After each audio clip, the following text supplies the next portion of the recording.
In his day, Bob Hayes was an all-pro. Now number 22 is a man behind bars. A look at his life as it is today when we come back. As a Dallas Cowboys hero, past and present. Bob Hayes as pass receiver, Bob Hayes as prisoner. Perhaps because we like to remember our heroes without the human imperfections, the story of Bob Hayes is a particularly difficult one to retell. Thanksgiving is the time of year when you kind of gather the family around the dining room table and count your blessings. But at this prison in Midway, Texas, there'll be no family gatherings. There are 2,000 inmates in there. One of them is number 290273. Doesn't ring a bell? How about number 22, formerly of the Dallas Cowboys, Bob Hayes? In 1964 at the Tokyo Olympics, Bob Hayes set a world's record in the 100 meters to become the world's fastest human. 1 year later, he made the All-Pro team as a rookie for the Dallas Cowboys, 1,000 yards and receptions, 12 TDs. For 10 years, Bob Hayes terrorized NFL defensive backs. He retired in 1974. In 1979, he was sentenced to 5 years in prison for selling illegal drugs to an undercover narcotics agent. It's the all-too-familiar story of the rise and the fall of a professional athlete. Basically, you're living a real good life, you know. You got a lot of money in your pocket, you got a lot of money in the bank, you know, you're living in the best of hotels, you're eating the best of food, you know, and then all of a sudden, you know, you can't eat that food, you can't go and take a shower and throw the towel on the floor if you like, you can't get on an airplane and ride first class around the country. It's a completely different turnaround for me. Now, you know, everything that I do basically is supervision over me. Folks that are looking at me, of course, that I got to play a very vital part because these teenagers, everything I do around here, they got their eyes on me.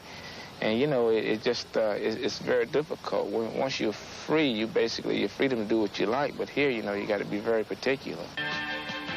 Bob Hayes revolutionized the game of pro football with blazing speed. The legs that carried him 100 meters to Olympic glory earned him the nickname Bullet Bob Hayes in football. Instead of medals, the rewards were touchdowns. In 10 years, 76 of them. Hayes' impact on pro football sent scouts hurrying to track meets, and while sprinters like Henry Carr, Jim Hines, Frank Budd, and Earl McCullough all played professionally, they could not measure up to Bullet Bob's success. He went on to become the leading scorer and receiver in Dallas history. Number 22 helped Dallas win their first Super Bowl and put a rare smile on the face of Coach Tom Landry.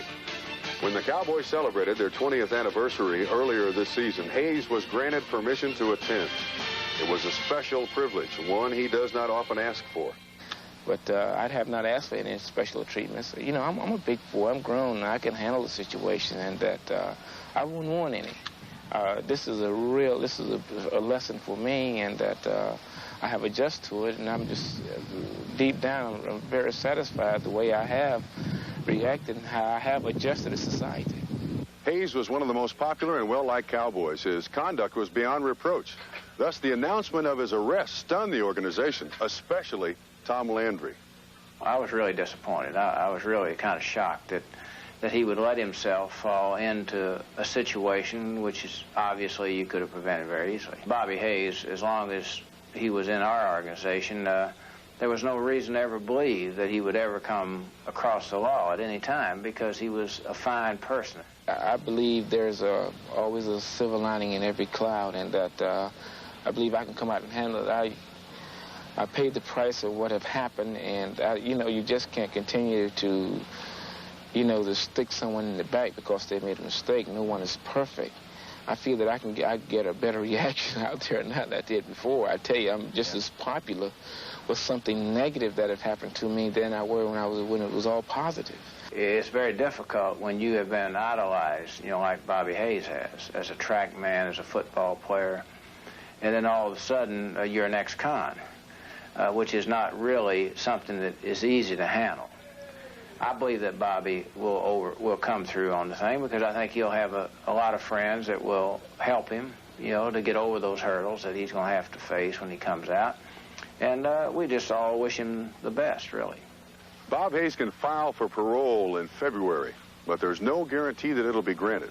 In any event, once he gets out, the road back to society is a long run. But then long runs are one thing Bob always did best.